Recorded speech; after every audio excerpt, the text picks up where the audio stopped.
오늘은 그리스도와 그리스도의 교리에서 그리스도와 율법의 두 번째 주제입니다. 율법에 나타난 그리스도의 의.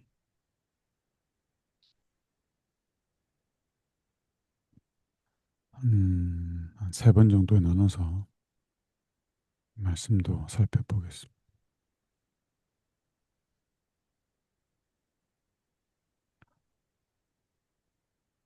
바울이 당면했던 가장 심각한 난관은 유대교를 가르치는 교사들의 가마로 말미암아 발생하였다. 유대인이었다가 유대인 성경 교사였다가 개종했던 그리스도인들이 있었습니다. 그들이 이제 여러 교회에서 문제를 일으키는데 갈라디아 교회에서도 그랬고 고린도 교회에서도 그랬습니다. 왜 어떤 문제들이었냐 설명을 하는데요. 이러한 문제들이 고린도 교회의 분열을 일으키므로 바울은 많은 곤란을 당하였다. 저들은 계속적으로 의문의 율법의 효력을 역설하였으며 이 의문의 율법을 그리스도의 복음보다도 높이 평가하였고 바울이 새로 계심한 사람들에게 의문의 율법을 가르치지 않는다고 하여 그를 정죄하였다. 바울이 당면한 문제는 이스라엘 백성에게 주어졌던 그 의식법들 있죠. 의문의 율법들. 그것들을 계속 가르쳐야 하고 지켜야만 한다고 주장하는 성경 교사들 때문에 그러했습니다. 이 의문의 율법들은 다 누구를 가리키는 거였죠? 예수 그리스도를 가리키는 거였는데 그 의문의 율법에 대한 불이해가 예수님의 복음의 가치를 떨어뜨리게 되는 거예요. 왜 이들이 의문의 율법을 이렇게 가치 있게 평가했을까요? 그건 그들이 형식주의에 매달려 있었기 때문에 그렇습니다. 그 형식을 지키는 것에 가치를 두었기 때문에 그 형식이 실제로 가리키는 예수님을 바라볼 수가 없었습니다. 바울은 저들 자신의 입장에서 저들과 대결하였다. 바울은 돌에 써서 새긴 죽게 하는 의문의 직분도 돌에 써서 새긴 죽게 하는 의문의 직분. 돌에 써서 주어진 건 뭐죠? 십계명이죠. 그걸 지금 의문의 직분에 넣어서 지금 설명을 하는 거예요. 영광이 있어 이스라엘 자손들이 모세의 얼굴에 없어질 영광을 인하여 그 얼굴을 주목하지 못하였거든. 출애굽기 31장에 모세가 시내산에서 다시 십계명을 받아오잖아요. 그때 시내산에서 내려온 모세의 얼굴에서 영광이 비치자 이스라엘 백성들이 그걸 감당하지를 못했죠. 그래서 수건으로 얼굴을 가려야만 했는데 하물며 영의 직분이 더욱 영광이 있지 아니하겠느냐. 정죄의 직분도 영광이 있은즉. 여기서 정죄의 직분은 그 율법을 의미합니다. 십계명을 의미하는 거예요. 영광이 있은즉 의의 직분은 영광이 더욱 넘치리라. 대조하죠. 의문의 직분과 영의 직분, 정죄의 직분과 의의 직분을 대조하고 있습니다. 음. 율법과 예수 그리스도로 말미암아 성령을 통하여 우리가 죄 사함 받고 거듭나고 거룩하게 되는 것을 의미하는 거예요. 시내산에서 두려운 위험 가운데 반포하신 하나님의 율법은 죄인에게 주는 정죄의 발표이다. 정죄하는 것은 율법의 직분이며 율법에는 용서하거나 구원하는 아무런 능력이 없다. 하나님께서 이스라엘 백성에게 출애굽기 19장, 20장 이렇게 이어서 율법을 반포합니다. 근데 율법을 줄 때에 굉장히 장엄한 광경 속에서 두려운 모습으로 나타나서 율법을 반포를 하죠. 그리고 나서 이스라엘 백성들에게 물었죠. 나와 언약을 맺어서 이 율법을 지킬 것이냐. 그래서 이스라엘 백성이 뭐라고 했냐면 한 목소리로 이 율법을 지키겠다고 했습니다. 보세요. 하나님의 율법은 죄인에게 주는 뭐다? 정죄의 발표다. 정죄하는 것은 율법의 직분이고 율법에는 용서하거나 구원하는 아무런 능력이 없다. 이스라엘 백성이 하나님께서 반포하신 그 율법을 통해서 뭘 깨달아야 됐냐면 이거를 지켜서 구원을 받아야겠다. 이게 아니고 이 거룩하고 어렵고 선한 율법은 지킬 수가 없겠다. 그래서 하나님에게 은혜를 구해야 됐습니다. 도움을 구해야 됐죠. 지키겠냐 하니까 뭐라 그래요? 한 목소리로 지키겠습니다 하고 40일 후에 금으로 송아지를 만들어 가지고 우상 숭배를 하죠. 하나님의 율법은 지키면 우리에게 생명을 얻을 수 있도록 하는지 모르겠지만 우리는 그걸 지킬 수가 없는 상태입니다. 그래서 하나님의 율법이 우리에게 하는 것은 우리가 죄인이라는 사실, 율법과 일치 못하다는 사실을 우리에게 알려주는 거죠.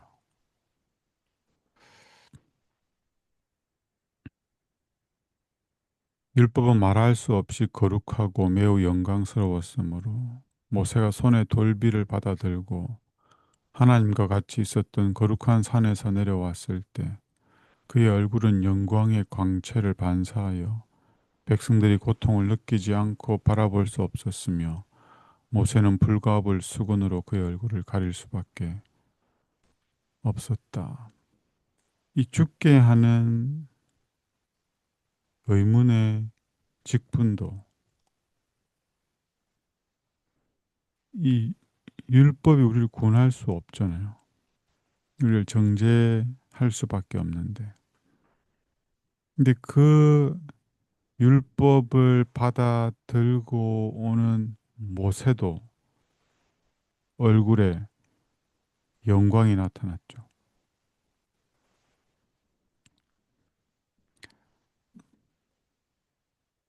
그렇다면 정말 살리게 하는 의의 직분, 그걸 맡은 예수 그리스도는 더 큰 영광으로 나타나는 것이 당연하지 않겠습니까?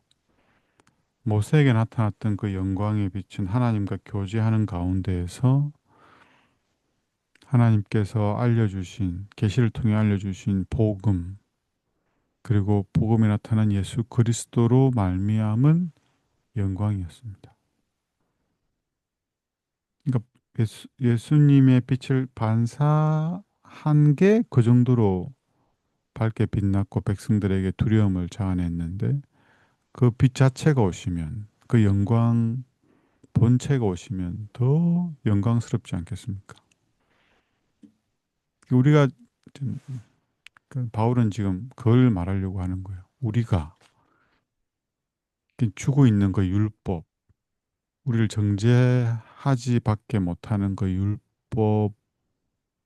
율법을 뛰어넘는 그 영의 직분, 그 살리는 직분, 의의 직분을 우리가 맡았고 그 직분을 통해서 예수 그리스도를 나타내는데 그때 나타나는 예수 그리스도가 더 영광스럽지 않겠느냐는 거죠. 모세의 얼굴에 비쳤던 영광은 율법 가운데 나타난 그리스도의 반영이었다. 달이 태양의 빛을 반사하는 것처럼 모세는 그리스도에 의해 영광을 반사한 것이었죠. 율법 자체에는 영광이 없습니다. 안식일을 기억하여 그렇게 지키라. 이 문자적 조항 자체는 영광도 없고 생명도 없고 의도 없죠. 근데 언제 이게 가치 있게 되냐면 그 율법이 그리스도로 말미암아 순종될 때 이걸 이렇게 말하죠. 율법 자체는 영광이 없으며 그리스도께서 율법 가운데 구현될 때에만 영광이 나타나는 것이다. 율법에는 구원하는 능력이 없죠. 우리가 안식일에 교회 백날 와도 그게 우리를 구원하지 못합니다. 이스라엘 백성이 절기와 제사를 매일 지킨다 할지라도 그 희생양을 매일 잡아서 불태운다 할지라도 그게 그들을 구원해 주지는 못합니다. 거기 안에 장차 오실 메시아를 향한 믿음이 실제화될 때만 능력이 있는 거죠. 우리가 지키는 이 계명도 우리가 스스로 지킬 때에는 그 문자적인 요구만 이행할 뿐이에요. 진짜 어렵게 되거나 거룩하게 되거나 선하게 된 게 아니죠. 율법 가운데 예수 그리스도가 나타날 때만. 그래야 진짜 순종이 이루어지는 거기 때문에 그때만 영광이 나타납니다. 율법에는 구원하는 능력이 없습니다. 그래서 사람들은 이 사실을 간과하고 율법을 지켜서 구원받으려고 하죠. 십계명을 지켜서 구원받으려고 합니다. 우상 숭배하지 않고 안식일을 지켜서 구원받으려고 하죠. 율법은 우리에게 누굴 가리키는 거예요? 예수 그리스도를 가리키는 거고 우리는 속절없는 죄인임을 알려주는 거예요. 안식일도 마찬가지입니다. 안식일도 우리가 지킬 수 없는데 교회에 오니까 지킨다고 생각하는 거예요. 우상 숭배도 마찬가지죠. 우리가 우상을 직접 뭐 조각을 하거나 깎아가지고 뭐 만들어 섬기지 않으니까 혹은 뭐 판매하는 걸 사가지고 섬기지 않으니까 우상 숭배하지 않는다고 착각하는데 전혀 그렇지 않죠. 우리 마음에 우상이 있는데 그건 잘 모르잖아요. 율법에는 구원하는 능력이 없습니다. 그 문자적인 요구를 지킨다고 해서 우리가 절대 하늘에 이르거나 어렵게 되거나 선한 존재가 되지 않죠. 그리스도께서 의와 진리에 충만하신 형상으로 나타나실 때만 우리는 참된 의를 이룰 수가 있고 영광을 경험할 수가 있습니다. 하나님의 영광에 이를 수가 있게 되죠. 그렇지 않을 때에는 율법에는 아무런 영광의 강체가 없다. 그리스도께서 율법 가운데 구현될 때 그리스도께서 의와 진리에 충만하신 형상으로 나타날 때만 그때만 영광이 있는 겁니다. 그러니까 우리가 우리의 자력으로 우리의 힘과 지혜와 능력으로 율법을 순종하는 것. 우리의 사랑으로 율법을 순종하는 것은 그냥 모양만 번지르르하게 나타내는 거지. 실제로 우리가 어렵게 되거나 선하게 되거나 거룩하게 되는 게 아니라는 사실을 기억해야 됩니다. 이 율법이 진짜 우리에게 살리는 게 되려면 예수 그리스도가 우리 가운데 역사하셔서 우리 안에 계셔서 성령으로 말미암아 우리를 어렵고 거룩하고 선하게 변화시키셔서 새롭게 하셔서 율법을 순종하도록 할 때에만, 예수님으로 말미암아 율법을 지킬 때만, 그때 비로소 우리는 참된 하나님의 영광에 이를 수 있게 되는 거죠. 그래서 우리는 이 율법을 마치 우리를 구원하는 것처럼 높일 게 아니고, 율법을 만드셨고 율법의 원본이시고 율법을 지킬 수 있도록 그 율법의 의의 근원이신 예수 그리스도를 높이고 예수 그리스도를 의지하고 예수 그리스도만 자랑해야 됩니다. 그럴 때만 우리가 참된 생명, 의에 이를 수 있다.